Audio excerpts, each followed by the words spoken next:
శ్రోతలందరికీ నమస్కారము. ఈరోజు నుంచి మన ఛానల్లో కొన్ని చిట్టి చిట్టి కథలు కూడా మీకు చెప్పబోతున్నాను. మహాభారతంలో అనేక రకమైనటువంటి కథలు ఉన్నాయండి. అందులో నాకు నేను చదివినటువంటి కొన్ని కథలను మీకు చెప్దామనుకుంటున్నాను. ఈరోజు నుంచి మన ఛానల్లో మహాభారతంలోని కథల గురించి మీకు చెప్పదలుచుకున్నాను. ఈరోజు మొదటి కథ వ్యాస మహర్షి జననం. ఒకసారి మిట్ట మధ్యాహ్నం వేళ యమునా నదిని దాటడానికి పరాశర మహర్షి వచ్చారు. వీరు సామాన్యులు కారు. వశిష్ఠుల వారి మనుమడు, శక్తికి పుత్రుడు. అఖండ తపస్సుతో సర్వాన్ని నిలువరించగల బ్రహ్మర్షి. దాశరాజ అంటే భోజనం చేస్తున్న దాశరాజు కుమార్తె సత్యవతిని మహర్షిని నది దాటించమని చెప్పాడు. యమునలో పడవ సాగుతుంది. ఎందుకో పరశురాముడామెను చూశారు. ఆమె మాత్రం పడవ నడపడంలోనే తన దృష్టిని బుద్ధిని నిలిపింది తప్ప ఇతర చింతన లేదామకు. ఆ తెడ్డు వేయటంలో ఒంపు సొంపులు వయ్యారం మహర్షిని బాగా ఆకర్షించాయి. తన మనస్థితికి తానే విస్తుపోయాడు. ఈ పరిస్థితికి గల కారణం ఏంటని ఆలోచించాడు. పరిస్థితి అర్థమైంది. ఆ మూల నుండి వయ్యారాలు ఒలికిస్తున్నట్లు తెడ్డు వేస్తూ బలమైన వెదురుగడను నీటిలోనికి చొచ్చి పడవను ముందుకు లాగించడం ఒక పద్ధతి. తన సమీపానికి వచ్చి ఆమె చెయ్యి పట్టుకున్నాడు పరాశర మహర్షి. చిరునవ్వులు చిందిస్తూనే తగదన్నట్లు తల త్రిప్పింది.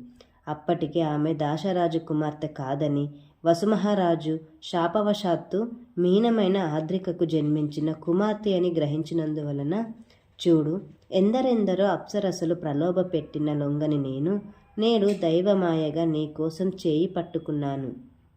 నా మాట విను, నీకు మంచి జరుగుతుందన్నారు. ఆలోచిస్తూ ఆవలి తీరంలో మనుష్యులున్నారు. వారు మనల్ని చూశారో మన విరువురము ప్రజల పాలవుతాము. అందరూ మన గురించే అనుకుంటారు. అప్పుడు పరాశర మహర్షి ఈమె అసాధ్యురాలనుకున్నాడు. తన తపోశక్తితో వాతావరణం చీకట్లు పొందసాగింది. ఆశ్చర్యపోయింది. ఎంత శక్తివంతులో అనుకుంది. అయ్యా, నేను ఆడపిల్లను, మీ పని అయిపోయిందంటూ వెళ్ళిపోతారు. ఆ తర్వాత నా బ్రతుకు ఎంత అల్లరి పాలవుతుందో, భారమవుతుందో అంటుంది.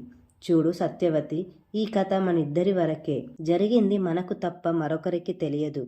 నీ కన్యత్వము చెడదు. నీకు బ్రతుకు భయం అనవసరం అంటూ దగ్గరకు తీసుకుంటుంటే, అయ్యా, ఈ చేపల పిల్ల కంపు అవసరం ఎన్ని పనులు చేయిస్తుందో, అవకాశం ఎన్ని రకాల మలుపు తిరుగుతుందో అన్నీ ఇక్కడే కనబడుతున్నాయి. నీ వంటి మీద నుండి వచ్చే సువాసన యోజనా పర్యంతం వెళ్లజల్లుతుంది. నీ కన్యత్వం చెడదు. నాకంటే మహనీయుడు, లోకధర్మ సంరక్షణార్థం ఆ విష్ణువే ఇప్పుడు నిన్ను ప్రబోధించబోతున్నాడని గాఢంగా కౌగిలించుకున్నాడు. ఆమె గువ్వయ్యింది. మహర్షి శక్తి తెలుసుకున్నామె సంతోషంగా తనను అర్పించుకుంది. పరాశర మహర్షి తన బాధ్యత నెరవేరినట్లు ఆవలి తీరం చేరి స్నానానుష్ఠమును పూర్తి చేసుకుని వెళ్ళిపోయాడు. ఫలితంగా సత్యవతి గర్భం ధరించింది. జన్మిస్తూనే పెరిగి పెద్దవాడయి తల్లికి తొలివందనం చేశాడు. ద్వీపం మధ్యలో జన్మించాడు కాబట్టి ద్వైపాయనుడని, నీలవర్ణంతో ఉన్నాడు కావున కృష్ణ ద్వైపాయనుడని పేరు పొందాడు. పుడుతూనే సద్బ్రాహ్మగా జ్ఞానమూర్తిగా జన్మించిన ఆ పిల్లవాడు, అమ్మ, తపోవృత్తితో ముందుకు సాగుతున్నాను. ఎప్పుడైనా సరే నీ అవసరాన్ని బట్టి కృష్ణ అని పిలువు. నీ ముందు వాలతానని చెప్పి తపోభూములకు సాగిపోయాడు. అంతా చిత్రంగా ఉంది. గుడ్లప్పగించి నోరు తెరుచుకునే చూస్తూ ఉంది. ఏం జరిగిందో ఏమో అని. ఆ మహానుభావుడు అనుగ్రహించాడు. గర్భం ధరించడం, పిల్లవాడు పుట్టడం, అతడు తపోభూములకు సాగుతాననడం కలో మాయో అర్థం కాక బిత్తరపోయింది. ఈయన సకల మునీశ్వర లోకానికి వర్గానికి ఆద్యుడయ్యాడు.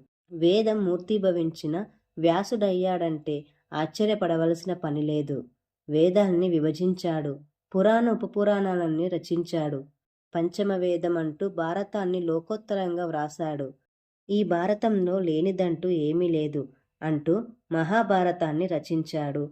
అతనే వేదవ్యాసుడు. ఈ విధంగా వేదవ్యాసుడు జననం జరిగింది.